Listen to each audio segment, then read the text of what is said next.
এই মুহূৰ্তৰ জনাইছৰা big breaking news. বিদ্যুৎস্পৃষ্ট হৈ মৃত্যু এগৰাকী ৪৫ বছৰীয়া ব্যক্তিৰ। লামডিঙত সংঘটিত হৈছে এক মৰ্মান্তিক ঘটনা। বিদ্যুৎস্পৃষ্ট হৈ মৃত্যু হৈছে এগৰাকী ৪৫ বছৰীয়া বাপন দাস নামৰ ব্যক্তিৰ। ব্যক্তিগৰাকীৰ ঘৰ উত্তৰ লামডিং ঝুলনপুৰৰ বুলি জানিব পৰা গৈছে।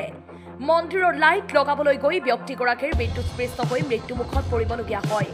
এটা ব্ৰেকিং নিউজ জনাইছো, বিদ্যুৎস্পৃষ্ট হৈ মৃত্যু হৈছে এগৰাকী ৪৫ বছৰীয়া ব্যক্তিৰ। লামডিঙত সংঘটিত হৈছে এই মৰ্মান্তিক ঘটনাটো। বিদ্যুৎস্পৃষ্ট হৈ মৃত্যু হৈছে এগৰাকী ৪৫ বছৰীয়া বাপন দাস নামৰ ব্যক্তিৰ। ব্যক্তিগৰাকীৰ ঘৰ উত্তৰ লামডিং ঝুলনপুৰত বুলি জানিবলৈ দিয়ে। মন্দিৰৰ লাইট লগাবলৈ গৈ ব্যক্তিগৰাকীৰ বিদ্যুৎস্পৃষ্ট হৈ মৃত্যুমুখত পৰিবলগীয়া হয়।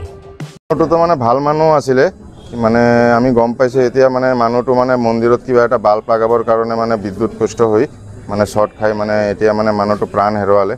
ভাল মানুহ আছিলে মানুহটো, ল'ৰাজনী মানে গেৰেজ আছে, গেৰেজত মানে মেকানিক হয়। তো মানুহজনৰ নামটো বাপন দাস, এই অঞ্চল হয়। মানুহটোৰ ঘৰ মানে ঝুলনপুৰত পৰে, ৩ নম্বৰ ৱাৰ্ডত পৰে। আৰু মৃত্যু হৈছে যে এইটো ১ নম্বৰ ৱাৰ্ডত হয়। কি আহিছে এতিয়া তদন্ত কৰিছে, আমাৰ ৰিপৰ্টাৰ মানুহবিলাকো আহিছে, চব তদন্ত কৰিছে, ৰাইজেও আছে, আপুনি চব চাই আছে। চকৰ চব news desk report, Suhana live.